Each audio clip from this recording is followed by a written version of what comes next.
In this series, we speak to inspirational people who are working in global health. They share their journeys about where in the world they have worked, the issues they are passionate about, and how they got involved. Whether they are students, young professionals, or established in their careers, they all have one thing in common: to change this world for the better. In this episode, we speak to Colin Roche on all things climate change. We hear about his early influences that inspired him to become a climate justice advocate. This is a very long-running problem, and fundamentally we have yet to see it clean up. We had a successful court case in the Netherlands at the end of last year by a number of farmers who sued Shell for the effects on their local land. So it's a hidden part of the story. It is basically another effect of the same process of extracting and using fossil fuels. So if we can stop using oil and gas, reduce our demand for oil and gas, we'll not only tackle climate change, but we'll also help vulnerable communities in countries like Nigeria. Colin Roche is Programme Coordinator for Climate Justice and Energy at Friends of the Earth Europe. He has been in that role since 2014, working to end Europe's reliance on fossil fuels, including gas, and the pollution of the Niger Delta. Colin has worked for over 20 years in global justice campaigning, previously working for Oxfam in Ireland and internationally with other campaign groups on trade, on finance, on corporate justice, climate, and other issues. So welcome to the show, Colin. We're absolutely delighted to have you with us today, and thanks for joining us. Oh, hi, Nadine. Pleasure to be with you. Wonderful. So you're sitting in Brussels today, which is really interesting, with Friends of the Earth Europe. And I guess one of the questions I have for you is, how did you get there? What was it in school that you did that inspired you so much that you went on to study something in university that eventually got you to Brussels?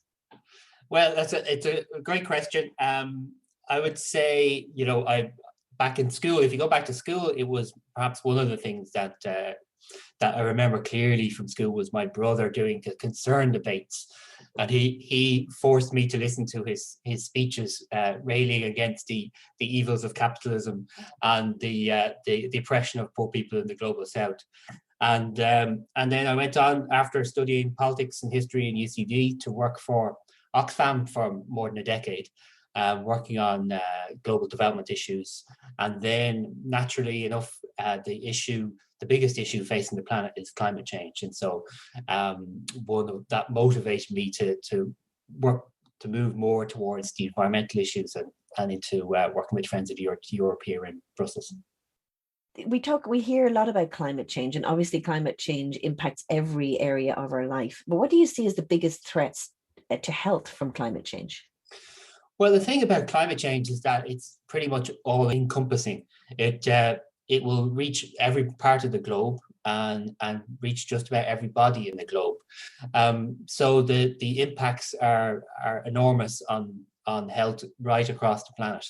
So we'll see, for the very basic rise in temperature means that it's more difficult for people to simply work in a hot environment, for example. So if you think of yourself trying to work on a building site in Delhi when it's 50 degrees Celsius, it's simply not sustainable. It's not possible for the human body to cope with these types of extremes of heat, and we'll see much more of that. So back in 2003, we saw more than 70,000 people die in Europe from the extreme heat in the heat wave. And we'll see more heat waves, not just people in Delhi, working in Delhi or working in the Middle East, but right across the world, we'll see people being affected by these extreme heat waves. And then there's more insidious, sort of more slower effects, as you'll see the patterns of disease change. So I think it's well known that we'll see more malaria as its range increases, and other diseases borne by mosquitoes or borne by snails, for example. And then of course there's the other impacts upon asthma, for example, secondary effects, as you see more kind of ozone being created as a result of climate change. So you see these effects, many and multiple, right across the planet. And of course, the one thing to remember is it's one thing for us. We're not immune here in the global north, but we're certainly more insulated from the effects of climate change than those who are living in the global south. So if you're a poor farmer in Malawi or that worker in Delhi, there's very little that you can do to mitigate the effects of climate change. And so the responsibility is principally on us to change our ways and to ensure that we lessen the impact that we're having on the planet and on climate. Yeah, thank you, Colin. And it's funny when you mention extreme heat, you're just reminding me that the day I gave birth, I was living in Chiang Mai in Thailand, and it was 41 degrees that day, and that wasn't classified as a heat wave. So yeah, I can't just imagine. I mean, these it's really great when you start to put reality of we hear that the planet is increasing, that the temperature is increasing, but it's like, how do we get our heads around what that actually means and try to even experience what that is? You're sitting in Brussels, so obviously involved in a lot of things European wide. Particularly the EU has a European Green Deal. So can you tell us a little bit about that and what impacts you think that'll have on climate change? And then, of course, the big question, will that be enough? Yeah, so the European Green Deal, as it's called, is really the headline mission, I suppose, of this European Commission, this over their 5-year period of office. And what they're trying to do is the main thing they're doing really is try to create a reduction in the European Union's greenhouse gas emissions. And then they have a whole set of other policies that are supposed to support that, from policies to increase our provision of renewable energy, for example, policies on transport, policies on agriculture. But ultimately, what all of these are aimed to do is to reduce our greenhouse gas emissions. And so they put out new targets at the end of last year, and they've just agreed them this year to reduce Europe's greenhouse gas emissions by 55% by 2030. And so, but unfortunately, these sound like big numbers, but we're very much behind the game in this. We're well behind what we need to be doing to deliver the emissions cuts to achieve 1.5 degrees, which is the globally agreed target. So we're here in Brussels in Friends of the Earth, but also our colleagues in other environmental and indeed social organisations are working to try and get the most ambitious policies possible to, for example, increase the rate of renovation of homes so that you no longer need to use fossil gas to heat homes across Europe, which is a massive waste of both energy and money. I'm just wondering, we heard a lot, Colin, about with COVID, obviously, in terms of reductions, in terms of people not traveling and moving about. Have we had any impact, do you think, on the planet in terms of what COVID has done for us? Yeah, I guess what COVID did was give us a temporary respite. We saw, particularly in the early months of last year, April, May, June, July, we saw a real dip in emissions. But that actually only brings us back to the emissions that we had maybe 5 or 6 years ago. So our global emissions have been going up constantly. And what we've seen really in the months since, starting with the end of last year and increasing this year, is a rebound in those emissions. So it's really let's say a blip on a bigger story, which is continually increasing greenhouse gas emissions. And so it was temporary because we haven't really changed the way in which we operate. So yes, there were less flights last year, but we'll need to see now, will that lead to a longer term, fewer flights being taken by people around the world? The use of cars went down. Will that rebound, or will we see the same level of car journeys and therefore fossil fuel emissions? So we think here in Friends of the Earth Europe for sure that we need a systemic change to to our lifestyles and the amount of fossil fuels we consume.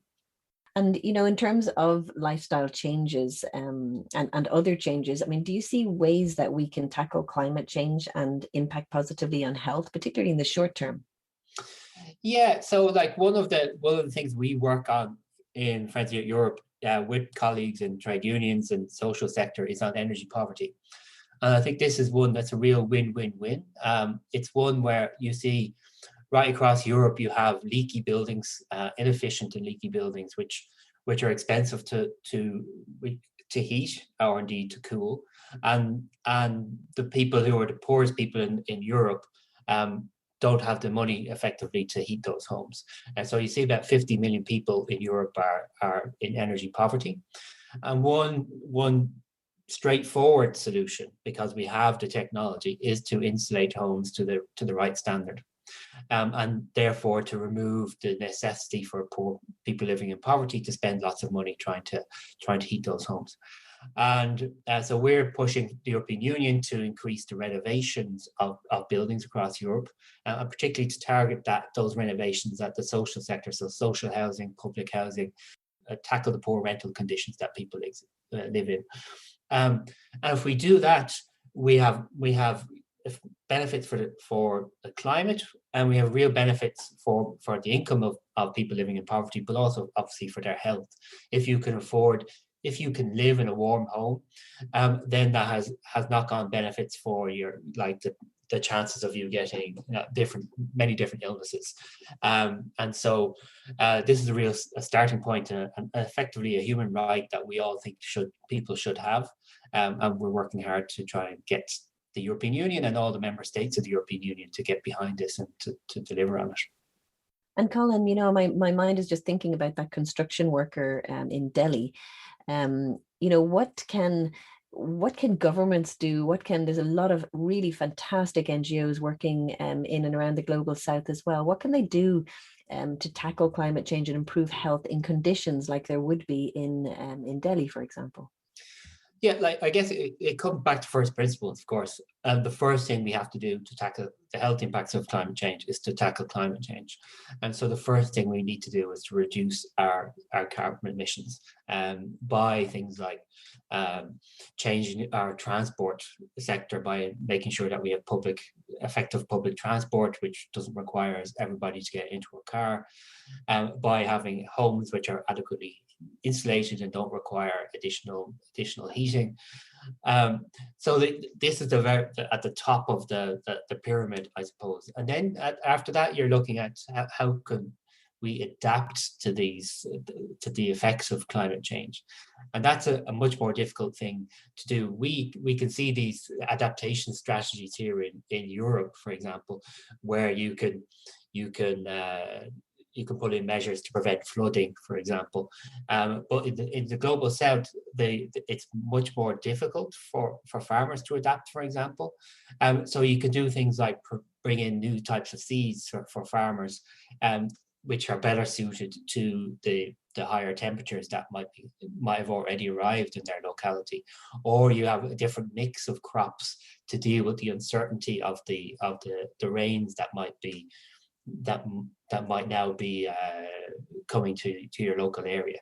And in urban environments, one thing you can do, for example, is plant trees in order to reduce the temperature, because cities are heat islands.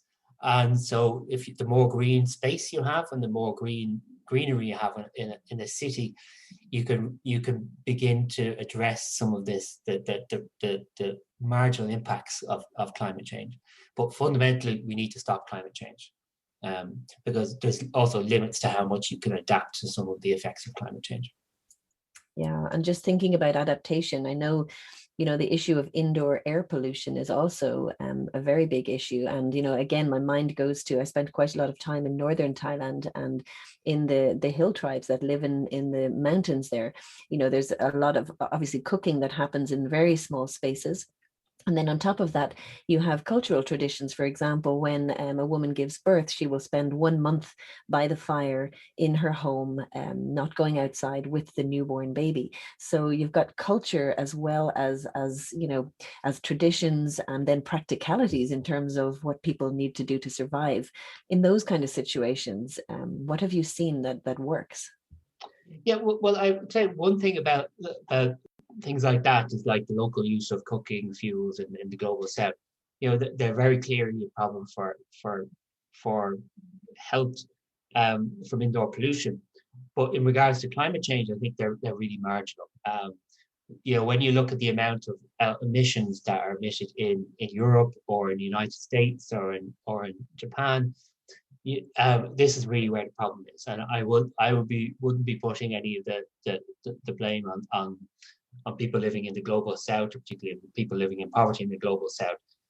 They have the right to development, and we've really overused our own carbon budget here in the north, and it's us who really need to take the serious steps to reduce our emissions.